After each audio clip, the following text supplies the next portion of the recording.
বিশ্বে তুলনা হবে না। জোরে বলেন সুবহানাল্লাহ।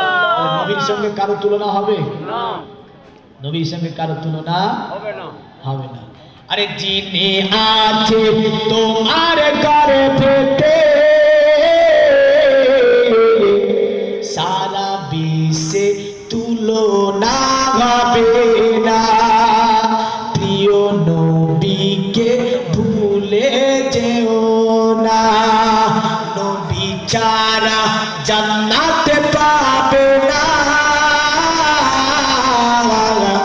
প্রিয় রাসূলকে ভুলে যেও না, প্রিয় নবীকে ভুলে যেও না। জোরে বলি সুবহানাল্লাহ।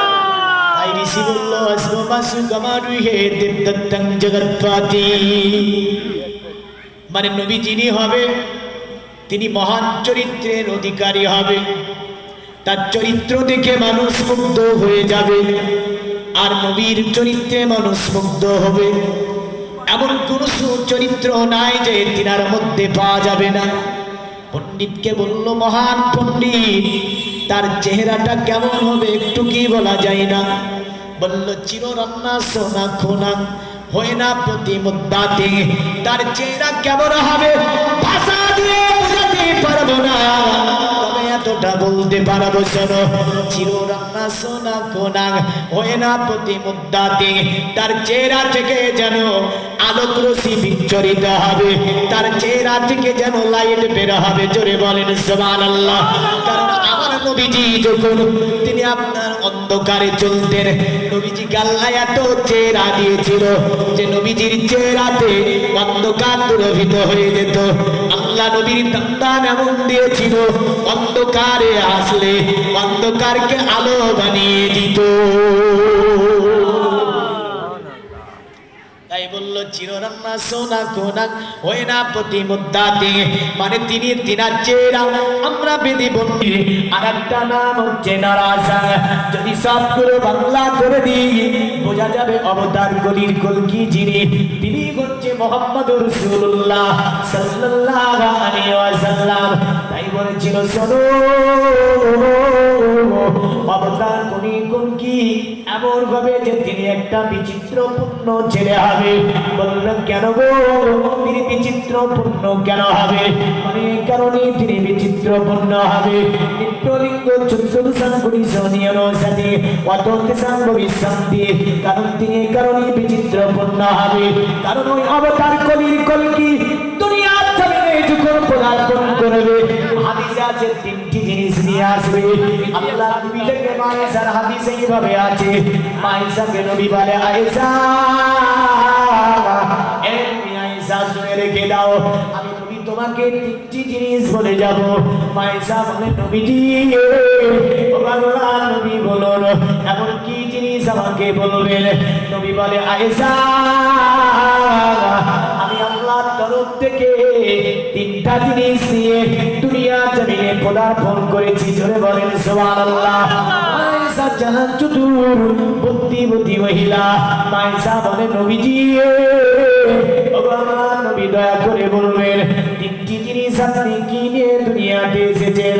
আল্লাহ নবী বলে আয়েশা আমি যখন আমার মায়ের ঘরে জন্ম নিই, আয়েশা আমার মায়ের নারীর সঙ্গে আমি রাসূলুল্লাহ আমি নারী কাটা অবস্থায় দুনিয়া জমিনে আমার আল্লাহ আমাকে পাঠিয়েছে। জোরে বলেন সুবহানাল্লাহ। আয়েশা আবার বলছে ইয়া রাসূলুল্লাহ ইয়া হাবিবাল্লাহ ও নবীজি দয়া করে আপনি বলবেন দ্বিতীয় জিনিসটা কি? নবী বলে আয়েশা আয়েশা শুনে রেখে দাও, আমি নবীজি দুনিয়া জমিনে দ্বিতীয় জিনিস আমার আল্লাহ আমার বান্দা মুবারককে আমার আল্লাহ পছন্দ করে দিয়ে আমি রাসূলুল্লাহ আমাকে দুনিয়া জমিনে পাঠিয়েছে। আয়েশা বলছে নবীজি দুটি হলো, ওগো আল্লাহর নবী দ্বিতীয় জিনিসটার নামটা বলবেন। আল্লাহ নবী বলে আয়েশা শুনে রেখে দাও, আমি নবীজি আল্লাহ তরফ থেকে নিয়ে এসেছি আমার আল্লাহ আমাকে খাতনা করা অবস্থায় দুনিয়ার জমিনে আমার আল্লাহ আমাকে পাঠিয়েছে। কটা জিনিস বললাম? তিনটা। হাদিসে আছে তিনটা, আর বেদে আছে নিদ্রলিঙ্গ ছুদ্র সাংকরি শোনিয়েন সাথী মোটি সাংকরিসাম, মানে তিনি আসবে খাতনা করা অবস্থায়। খাতনা করা অবস্থায় এসেছেন যিনি, তিনি আমার নবী। জোরে বললেন সুবহানাল্লাহ। তিনি কে গো? আল্লাহ তো নবীর শান্তি, যিনি দুনিয়াতে শান্তি কায়েম করবে, তিনি দুনিয়াতে শান্তি প্রতিষ্ঠিত করবে, তিনি শান্তি বার্তা দেবে। তার সংস্পর্শে যারা চলে যাবে তারা যেন শান্তি পেয়ে যাবে। অতঃপর বলল শুনে রেখে দে, তাকে যদি চিনতে অসুবিধা হয়, জানতে অসুবিধা হয়, মানতে অসুবিধা হয়, ওই মমতা কোনি কোনকে আলাদা পরিচয় দিয়ে যায়। বসুতে বঙ্গরা গাতি পুণ্য বন্দানি স্পৃশাম পগজন পদানন্দে আতিস কিলা সোসা বল্লসো দুনিয়ার মানুষেরা অবতার কলির কোনকে যে রাস্তা দিয়ে যাবে, ওই রাস্তাতে তার শরীর মোবারকের ঘ্রাণ পাওয়া যাবে। জোরে বলবেন সুবহানাল্লাহ। আচ্ছা, আমার নবী যে রাস্তা দিয়ে যেত, ওই রাস্তাতে নবীজির শরীরে ঘ্রাণ পাওয়া যেত না? যেত না? যেত না? হাদিসটা বর্ণনা করেছে আনাস বিন মালিক। হাদিস শরীফে রাবি আনাস বিন মালিক, আনাস বলছেন আনাস রাদিয়াল্লাহু তাআলা আনহু قال قال رسول আনাস রাদিয়াল্লাহু তাআলা আনহু আনাস রাদিয়াল্লাহু তাআলা আনহু আন্না নবী সাল্লাল্লাহু আলাইহি ওয়াসাল্লাম লাম আসলুকু তরিকান ফাতাহাদু ইল্লা রাফাত সানাকাহু মিন তাইবিয়াহি। আনাস বলছেন আমি রাসূলুল্লাহকে আমি 10 বছর ধরে খিদমত করেছি। দুনিয়ার নবীর মুসলমান আনাস বলছে আমার নবী যে রাস্তা দিয়ে ভ্রমণ করে যেতাম না সাহাবী, কয়েকদিন ধরে রাস্তাতে আল্লাহ নবীর শরীরের সুঘ্রাণ যেন ওই রাস্তাতে আমরা পেতাম। জোরে বল সুবহানাল্লাহ। হ্যাঁ বাবজি, চলে গেলে হবে না, দোয়া হবে। হ্যাঁ না, কারে নিয়ে দোয়া করবো? কিন্তু 12:30 বাজতে চললো, ইনশাআল্লাহ 12:30 পরে দোয়া করবো, চলে যায় না। হ্যাঁ, কারণ মানুষ চলে গেলে কারে নিয়ে দোয়া করবো? আমি জানি 12টার পরে প্রতিটা মাহফিলের অবস্থা খারাপ হয়। হ্যাঁ, 12টার পরে মাহফিলের অবস্থা খারাপ হয়। তো যাক বাপ, এই মন্ত্রটা পড়েছি, মন্ত্রটা মানেটা করে দিয়ে। হ্যাঁ না,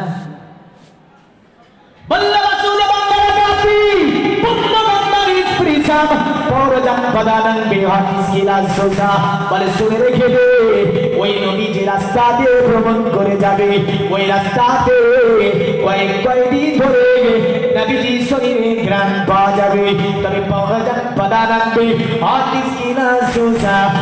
তিনি 200 নম্বর কাজ যখন কমপ্লিট করবে, গ্রাম গঞ্জি থেকে দলে দলে দলে দলে দলে দলে মানুষেরা এসে তিনারা হাতে হাত দিয়ে লা ইলাহা ইল্লাল্লাহ, লা ইলাহা ইল্লাল্লাহ, লা ইলাহা ইল্লাল্লাহ মুহাম্মাদুর রাসূলুল্লাহ সাল্লাল্লাহু আলাইহি ওয়াসাল্লাম পড়ে ইসলাম ধর্ম গ্রহণ করবে। জোরে বলবেন না সুবহানাল্লাহ। কার হাতে? নবীর হাতে। কোরআনে এটা আছে এইভাবে। সূরাটার নাম হচ্ছে সূরা ফাতাহ। কি নাম বললাম? সূরা ফাতাহ। আল্লাহ বলছেন ইন্না ফাতাহনা লাকা ফাতাহাম মুবিনা। এই নবী আপনার জীবনের অত্যন্ত বিজয়ের নাম হচ্ছে মক্কা বিজয়। যখন আপনি মক্কা বিজয় করে নেবেন, দেখবেন গ্রামগঞ্জে থেকে দলে দলে দলে দলে দলে দলে মানুষেরা এসে আপনার হাতে হাত দিয়ে বায়াত নেবে, আর কলেমা পড়ে ইসলাম ধর্মকে গ্রহণ করবে। জোরে বলেন সুবহানাল্লাহ। যেটা বলে আছে পরজন প্রদান আনবে হাদিস কিনা সোসা। অতএব মানুষেরা দলে দলে দলে দলে একটা সময় এসে এ নবী আপনার হাতে হাত দিয়ে তারা কলেমা পড়ে নেবে। পৃথিবীর নবীর মুসলমান, তবে এখানে একটি মজার বিষয় লুকিয়ে আছে। আপনার তাদের যে কিতাবটার নাম হচ্ছে অবতার কলির কলকি পুরাণ। অবতার কলির কলকি পুরাণে বলছে দেবা ধর্মা চিত্র যোগা দেবাল বিশ্বচারা গুপ্ত বিশ্বশা সন্তুষ্টা কলকো রজনী চা ভুবননা দেবা দিলিঙ্গেষু ভূষানি ভূষিতেষু চা ইন্দ্রজানি বন্দাতি কল্পকা পূজাকা জানান শক্তি। খুব সুন্দর করে বলে যত দেব মূর্তির পূজা করিস না কেন, অবতার কলির কলকির আবির্ভাব হলে দেব মূর্তিগুলো তারে সম্মান জানাবে। বোঝা গেল না? ওই মূর্তিগুলো আনো, অবতার কলির কলকি সম্মান করবে। কাবার মূর্তি সম্মান করেছে না করেনি? করেনি। আরে কে জন্মিল আরব দেশে ও তো ফেরেশতা পাড়ে দূরে ধ্বংস কেন হলো বেদিনে ও গো ভেঙে পড়ে কাবার ভূত ও গো ভেঙে পড়ে কাবার ভূত। কার আশাতে রয় খুশিতে কার আশাতে রয় খুশিতে যিনি নিশান গেলে মান এই তো সে নবী মহান। জোরে বলুন মানব বেশে দুনিয়ায় এসে কে দেখালেন খোদার শান এই তো সে নবী মহান। এসে জিবরিল করতেন নাজিল এসে জিবরিল করতেন নাজিল যার উপরে পাক কুরআন এই তো সে নবী মহান। জোরে বলুন সুবহানাল্লাহ। তো অবতার কলির কলকি পুরাণের তাই বলল দেবা ধর্মা চিত্র যুগা দেবান কশ্চাচারা। যত দেব মূর্তির পূজা করিস না কেন, অবতার কলির কলকি দুনিয়াতে পদার্পণ করে গেলে ওই দেব মূর্তি গুলো তারে সম্মান জানাবে। শুধু তাই নয়, আমরা যদি আরো ঋষি মনু ঋষির কিতাব দেখি, অবতার কলির কলকি যেই দিন আসবে সেই দিন দুনিয়ার পূজা বন্ধ থাকবে। কি তাজ্জুবকর ঘটনা যে অবতার কলির কলকি যেই দিন আসবে সেই দিন যেন মানুষ বুঝে ফেলবে যে অবতার কলির কলকির আগমন ঘটেছে। পূজা মণ্ডপীতে চেরাগ জ্বালানো যাবে না, কারণ পূজা যেন আগুন গ্রহণ করবে না। সিরিয়ার যেন গির্জার আগুন নিভে যাবে, পূজা দেওয়া সম্ভব হবে না। সিরিয়ার গির্জার বড় বড় যেন ঝাউবাতি গুলো ভেঙে ভেঙে পড়ে যাবে। তা থেকে বুঝে ফেলবে অবতার কলির কলকির আবির্ভাব হয়েছে। এখান থেকে যদিও কোনো কবি কথা বলেছি কি জানেন তো, আরে সত্যের পানি নিয়ে এলো মাথায় বাতিল বিদায় হলো তিনারি ছোঁয়ায়। জোরে বলুন আরে সত্যের পানি নিয়ে এলো মাথায় বাতিল বিদায় হলো তিনারি ছোঁয়ায়। বেদিনের আকায় পূজা নেই হয়। তারা বলছে পূজা হচ্ছে না কেন গো, কে এসেছে, কি ব্যাপার? বেদিনের আকায় পূজা নেই হয়। মহাকাতে আলামিন রাই ও নবী নবীজি আমার ও নবী নবীজি আমার ও নবী নবীজি আমার ও নবী নবীজি আমার ও নবী নবীজি আমার। জোরে বলুন মারাত্মক কথা বলেছে। এবার বলে পুষ্টা পুষ্টা সন্তুষ্টা, তবে অবতার কলির কলকি এমন যে তিনি আসাতে দুর্বল পশুগুলো সফল হবে। কারণ ওই যে এদিকে স্বামীর মহিলা যখন তারে গাদার পৃষ্ঠে চাপাবে, গাদাটা বড় কমজোরি থাকবে কিন্তু গাদাটা যেন সাব্বাল হবে। হুষ্টা পুষ্টা সন্তুষ্টা কল্ক রজনী চাবুবা, ভুবনে অবতার কল্কির আবির্ভাবে যেন যে পশু চলতে পারে না ওই পশু চলতে লাগবে। জোরে বলেন সুবহানাল্লাহ। এই ঘটনা আমরা মা আপনার আয়েশা থেকে, মা খাদিজা, মা আপনার হালেমা থেকে পেয়েছি যে মা হালেমার গাদাটা কতই না শক্তিশালী হলো। অবতার কলির কলকি বলতে মোহাম্মদ আমার চাপলো আর গাদাটা শক্তিশালী হয়ে মক্কা থেকে মুলকে শামের দিকে দৌড় দিল। জোরে বলেন সুবহানাল্লাহ। আরে সাত সাত উঠিনি মক্কা এলো, জীর্ণ গাধা নিয়ে হালিমা এলো। আরে সাত সাত উঠিনি মক্কা এলো, জীর্ণ গাধা নিয়ে হালিমা এলো। হালিমা তোমার দেখা নেই আর, হালিমা তোমার দেখা নেই আর, তোমার কোলে শিশু নবীরাই। ও নবী, নবীজি আমার, জোরে বলুন সুবহানাল্লাহ।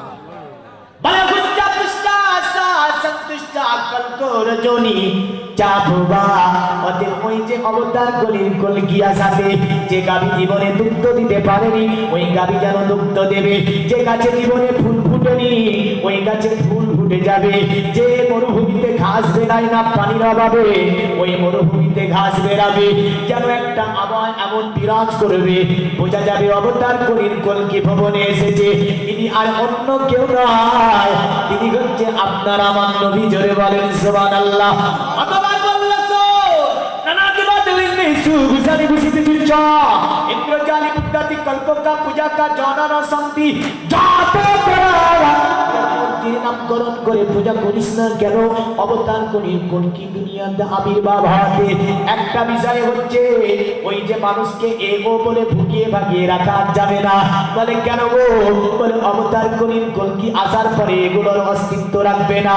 তিনি দুনিয়াতে শান্তি কায়েম করবে। একদিনকে যিনি কায়েম করবে তিনি শান্তির বার্তা দেবে মানুষকে। এই কারণে আল্লাহ পাক বলে ইন্নাদ-দীনা ইনদাল্লাহিল ইসলাম। ইসলাম শব্দের অর্থ হচ্ছে শান্তি। শান্তি ভগবত করে যে অন করা হয় তার অর্থ হচ্ছে শান্তি। তারা বলে যেখানে শান্তি সেখানে ধর্ম, আর যেখানে ধর্ম সেখানে শান্তি। ইসলামও একই কথা বলেছে, যেখানে শান্তি সেখানে ধর্ম, আর যেখানে ধর্ম সেখানেই হচ্ছে শান্তি। জোরে বলেন সুবহানাল্লাহ। তবে আজকে একটা তাজ্জুব ব্যাখ্যা দিয়ে যাব। আজ পর্যন্ত যে ব্যাখ্যা পৃথিবীতে হয়তো শুনতে পাননি, কারণ ইসলাম শব্দের অর্থ শান্তি। শব্দটা উদ্ধৃতি করা হচ্ছে সালাম শব্দ থেকে। সালাম শব্দের অর্থ হচ্ছে শান্তি। তবে এই সালাম শব্দ থেকে মুসলিম শব্দ একই সালাম, মানে সালাম যারা ইসলামকে ধারণ করলো তাদেরকে মুসলিম বলা হয়। দুটি শব্দ আপনার সালাম থেকে এসেছে, ইসলাম ও সালাম থেকে, মুসলিম ও সালাম শব্দ থেকে। কারণ এখানে বাক্যগত কায়দা আছে ও ব্যাকরণ পরে বোঝাবো। তবে প্রথম নম্বরে এটা আপনাকে বলে দিয়ে যায় মুসলিম মানে শান্তি, মানে যারা শান্তির ধর্মকে ধারণ করলো তারা বলছে মুসলিম। এখন আমি যদি বলি মুসলিম শব্দটার অর্থ কি? পৃথিবীতে শুনেছেন আত্মসমর্পণকারী, মানে যারা ইসলামিক হুকুম আকাম আরকানের কাছে যারা নিজেকে আত্মসমর্পণ করে দিল তারাই হচ্ছে মুসলিম। এটাই তো ব্যাখ্যা বলা হয়েছে, এটাই লেখকগণ লিখে গিয়েছে, এটাই আপনার সাহিত্যিকগণ বলে গিয়েছে, আর এই ব্যাখ্যাটাই আপনার আমরা জানি। তবে আপনাকে আমি বলে যাই শুনুন, ইসলাম মানে আত্মসমর্পণকারী। সালাম শব্দ থেকে উদ্ধৃত হয়েছে। যারা পৃথিবীতে প্রতিটা ক্ষেত্রে শান্তিকে কায়েম করলো তারাই হচ্ছে মুসলিম। প্রতিটা ক্ষেত্রে বলেছে। কটা ক্ষেত্রে? প্রতিটা ক্ষেত্রে যারা দুনিয়াতে শান্তিকে কায়েম করলো, ইবাদত বলেন, রিয়াজত বলেন, আভ্যন্তরীণ বলেন, বাহ্যিক বলেন, সমস্ত দিক থেকে যে ব্যক্তি শান্তি প্রতিষ্ঠিত করতে পারলো তারাই হবে মুসলিম। জোরে বলেন সুবহানাল্লাহ। তাহলে নামাজ পড়লে মুসলিম। আরে মুসলিম তো সে যার চরণে বোঝা যাবে মুসলিম। মুসলিম তো সে যে মুসলিম জীবনে কাউকে গালি দিতে পারে না। মুসলিম কখনো অন্যের মালা হরণ করতে পারে না। মুসলিম কখনো একে অপরের ইবাদত করতে পারে না। মুসলিম কখনো একে অপরের চুগলামি করতে পারে না। মুসলিম কখনো হারাম খেতে পারে না। মুসলিম কখনো একে অপরের প্রতি অত্যাচার অনাচার জুলুম করতে পারে না। কিন্তু তারাই হবে মুসলিম। কিন্তু আমরা হয়েছি নামের মুসলিম। হ্যাঁ, প্রেম পরীক্ষা করার জন্য আগামী কালকে আপনার মুসলিম গ্রাম একটা মোটা বান্ডিলের টাকা ফেলে দিয়ে ফিরে পান 250-500 ফিরে পাবে। আর মোটা বান্ডিল হলে বললে মোটা বান্ডিল হলে বিপদ আছে, বুঝলেন? কারণ মোটা বান্ডিলের দিকে সবারই লোভ আছে। কিন্তু মুসলিম তো আপনার ওরাই যারা পড়ে থাকা মাল কারো হাত দেবে না। কিন্তু আমরা হাত তো দূরের কথা, চুরি করে নিয়ে নিই। ঠিক না ভুল? মুসলিমের চরিত্র একটা বলে দিয়ে আমি আজকের বক্তব্য শেষ করে দেব। পৃথিবীর জমিনে আপনার একটা বাচ্চা ছিল, যে বাচ্চা ছিল ইসাই ধর্মের সুন্দরতম একটা মেয়ে ছিল বাচ্চার। এই বাচ্চা মেয়েকে বাচ্চা একদিন বলছে আমার মেয়ে মুসলিম বলে একটা জাতি আছে চেন? সে মেয়ে বলছে আব্বা কেন, তারা কি হয়? বলে মুসলিম জাতি দেখলে যাবে না, তারা সন্ত্রাস হয়। ওই ছোট্ট মেয়েটাকে বলছে যে সন্ত্রাস হয়।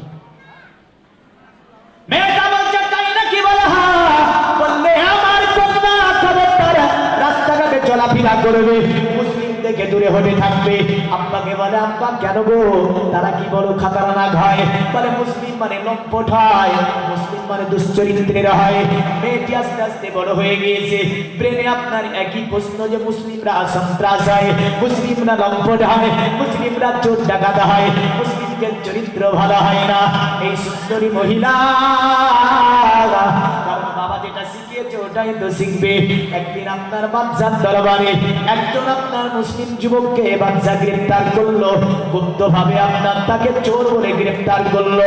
যুবকটা দেখতে খুব সুন্দর সুদর্শন ছিল। বাদশা বলছে যুবক কোন ধর্মের তুই? বলে আমি ইসলাম ধর্মের। যুবককে বলছে যুবক তুই ইসলাম ধর্ম ছেড়ে ইসাই ধর্ম মেনে নে। আমার একটা সুন্দরী মেয়ে আছে, তার সঙ্গে তোর বিবাহ দেব, কারণ খুব দেখতে শুনতে ভালো। যুবক বললেন, যুবক বলছে বাচ্চা জান দেব কিন্তু ইমান আমি দিতে পারবো না, জান দেব কিন্তু ইমান বিক্রি করবো না। বাচ্চা আপনার অনেক চেষ্টা করলো, তাকে আপনার মারতে পারলো না। বাচ্চার মেয়েটি আব্বাকে বলছে আব্বা তুমি যে বলতে মুসলমান মানে তো আপনার খারাপ হয়, দুশ্চরিত্রের হয়, মুসলমান মানে তারা লম্পট হয়, মুসলমান মানে তারা খারাপ হয়। আবার বাচ্চা বলছে আমার কন্যা মুসলমান যারা হয় তারা সন্ত্রাসী করে, মুসলমান যারা হয় তারা লম্পট দুশ্চরিত্রের হয়। মেয়েটা বলছে আব্বা তাহলে ওই ছেলেটা ধর্ম কেন ছাড়ে না? বলে এটা তার আবেগ, ধর্ম ছাড়তে চাইবে না। মেয়েটি আপনার রাত্রি দেখলো, রাত্রিতে আপনার যুবককে জেলের মধ্যে রেখেছে, মুসলমান যুবকটাকে। মেয়েটি আপনাকে বলছে আব্বা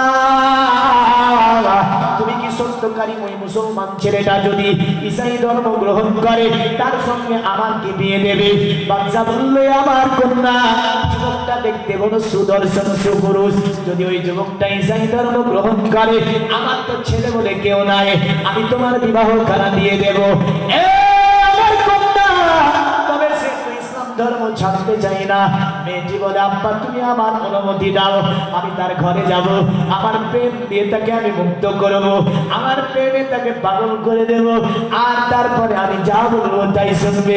বাচ্চা দেখছে আইনিটা ভালো লাগিয়েছে, মেয়েকে বললো যাও আমার কন্যা তোমার প্রেমের জালে ফাঁসিয়ে তাকে ধর্ম ত্যাগ করাও। মেয়েটি অশ্লীল রাত্রে পোশাক পরলো, যুবক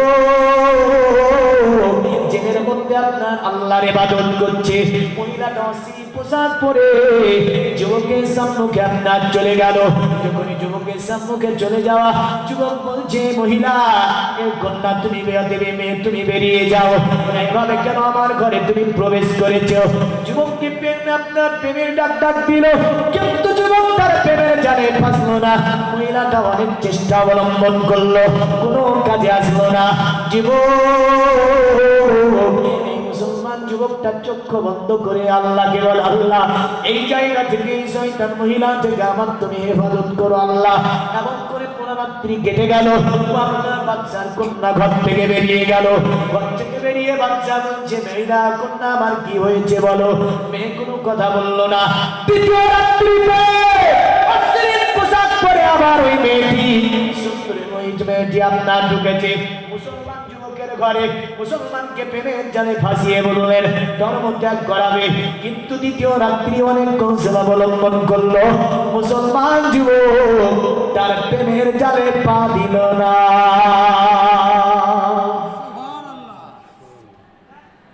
মনে পড়েছে বাবার কথা। বাবা বলতো যে মুসলমানরা লম্পট হয়, মুসলমানরা দুশ্চরিত্রের হয়, মুসলমানরা সন্ত্রাস হয়। যদি মুসলমানরা লম্পট হতো, যদি মুসলমানরা দুশ্চরিত্রের হতো, আমি এত সুন্দরী মহিলা অশ্লীল পোশাক পরে ওই ঘরে 2 রাত্রি আমি প্রবেশ করলাম, কিন্তু মুসলমান যুবক আমার দিকে চোখ তুলে তাকায়নি। সুবহানাল্লাহ। মুসলমানের তো চরিত্র এমনই, এমন নাই গো। কিন্তু এখন মুসলমান কিছু যুবক যুবতীর চরিত্র গাধার মতো, ঠিক না? কিছু বলেছি, সবাইকে বলিনি বা কিছু আছে গাধার মতো। গাধা বলেন আর গাধা লজ্জা পায়, রাস্তাতে তাদেরকে দেখে বললেন।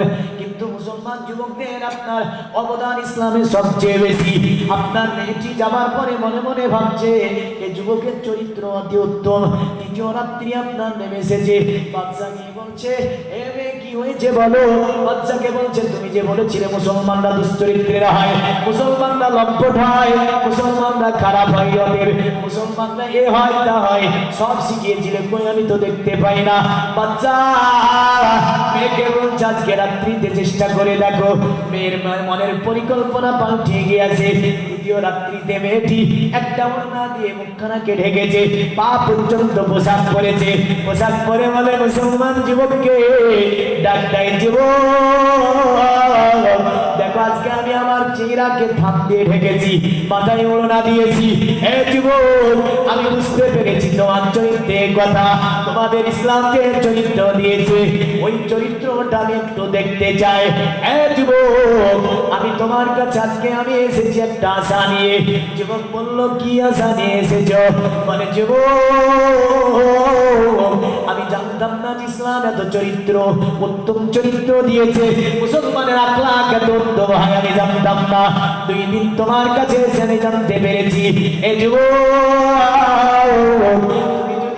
আমাকে কথা দাও, আমি ধর্মকে আমি নিজেই পরিত্যাগ করব। যুবক বলে, কি কথা দিতে হবে? বলে, যুবক তুমি যদি আমার বিয়ে করো, আমি কলেমা পড়ে তোমার ধর্ম ইসলাম আমি গ্রহণ করব। যুবক বলল, দেখো তুমি যে কলেমা পড়ে ইসলাম ধর্ম গ্রহণ করবে, আমি তো জেলের মধ্যে বন্দী, তোমাকে কি করে বিয়ে আমি প্রতিশ্রুতি দেব? যুবককে আপনার বলছে, তুমি আমার প্রতিশ্রুতি দাও, জেল থেকে বের করার দায়িত্ব আমি অতএব আমার, কারণ আমি হচ্ছি রাজার মেয়ে, রাজকন্যা। আমি তোমাকে বের করে নিয়ে যেতে হবে কোনটা দিয়ে সেটাও আমার জানা আছে।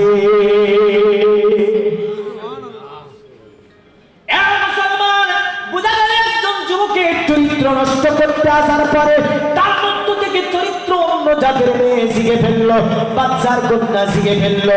তার ধর্মকে থেকে ইসাই ধর্ম গ্রহণ করাতে গিয়ে নিজেই কলেমা করে ইসলাম ধর্ম গ্রহণ করলো। জোরে বলেন সুবহানাল্লাহ। এটাই হচ্ছে ইসলামের চরিত্র, এটাই হচ্ছে মুসলিমের চরিত্র। কিন্তু আজকে যদি আমরা এই চরিত্র গঠন করতে না পারি, রাসূল বলেছেন 2টি জিনিসের মাধ্যমে বান্দা জান্নাতে যাবে। হাদিস কানা বর্ণনা হয়েছে উসামা বিন ইয়াসির থেকে। উসামা বিন ইয়াসিরকে নবীজি বললেন, 2টি জিনিস তোমাকে বলবো, 2টি জিনিস তোমাকে জান্নাতে নিয়ে যাবে। উসামা নবীকে বলে, ইয়া রাসূলুল্লাহ 2টি জিনিস কি কি জান্নাতে নিয়ে যাবে? আল্লাহর নবী বলে, উসামা দুনিয়ার জমিনে কেউ যদি আল্লাহকে ভয় করতে পারে, কেউ যদি আল্লাহকে ভয় করতে পারে, প্রথম নাম্বার কি? আল্লাহকে ভয় করা। আল্লাহকে ভয় করি আমরা, করি গো। আল্লাহকে যদি ভয় করতাম তাহলে আমাদের অবস্থা হতো না বা। কিন্তু আল্লাহকে অ্যাকচুয়ালি আমরা ভয় করি না, তাই না? আল্লাহ নবী সাহাবী বলে ইয়া রাসূলুল্লাহ আল্লাহকে ভয় করতে হবে বলে হ্যাঁ কারণ বান্দা যদি আল্লাহকে ভয় করে নামাজ পড়া বাদ দেবে না বান্দা যদি আল্লাহকে ভয় করে আল্লাহ পাকে রোজা বাদ দেবে না বান্দা যদি আল্লাহকে ভয় করে মিথ্যা কথা বলবে না বান্দা যদি আল্লাহকে ভয় করে সুদ খাবে না বান্দা যদি আল্লাহকে ভয় করে জিনাই যাবে না বান্দা যদি আল্লাহকে ভয় করে অন্যের মাল গ্রহণ করবে না বান্দা যদি আল্লাহকে ভয় করতে পারে গুনার কাজ করতে পারবে না ইয়া রাসূলুল্লাহ এক নম্বরে আল্লাহকে ভয় করতে হবে ইয়া রাসূলুল্লাহ দ্বিতীয় নাম্বারটা বলে দেবেন নবী বলে মুসাবা আমার সাহাবী শুনে রেখে দাও দ্বিতীয় নম্বরে যারা পৃথিবীর জমিনে সৎ চরিত্র গঠন করে নিল তারা আল্লাহর জান্নাতে চলে যাবে কটা জিনিস দিলাম সেই দিনকে একটা মসজিদে বলেন পাঁচিল লাভ দিয়ে একজন পালাচ্ছে পাঁচিল লাভ দিয়ে এখানে মসজিদের গেটে পুলিশ এসেছে মসজিদের গেটে কেন তো বউকে তালাক দিয়েছে ওই বউকে কেস করেছে এখন পুলিশ বললেন শুনেছে মসজিদে আছে মসজিদ ঘিরাও করে ফেলেছে পাঁচিলে লাভ দিয়ে পালাচ্ছে তারপরে কিছুদিন পরে দেখা যাচ্ছে রাতারাতি বলেন পুলিশের মায়ের ভয়ে কিসের ভয়ে ও নিয়ে চলে এসে যাবে পাঁচিল লাফান থেকে বাঁচতে হবে পাঁচিল লাফান থেকে এখানে বাঁচতে পারে কিন্তু আল্লাহ জাহান্নামের পাঁচিল লাফাতে পারবে পারবে চরিত্র গঠন করেন কারণ চরিত্রের ওপরে নামাজ কবুল হবে চরিত্র ভালো না হলে ইবাদত কবুল হয় না কারণ চরিত্র এমন একটা মানুষের জীবনে জিনিস বললেন আজ ইসলাম এত দ্রুত গতিতে পৃথিবীর বিভিন্ন দেশে প্রান্তরে ছড়িয়ে পড়েছে একমাত্র রসুলের চরিত্রের উপরে জোরে বলেন সুবহানাল্লাহ কিন্তু আমাদের চরিত্র এমন যে আমাদের চরিত্র নাই আল্লাহ পাক আমাদের সকলকে চরিত্র গঠনের সাথে 5 ওয়াক্ত নামাজ পড়ার তৌফিক দেয় সকলে বলে আল্লাহু আমিন আরো জোরে বলুন আল্লাহু আমিন অনেকক্ষণ ধরে আলোচনা করলাম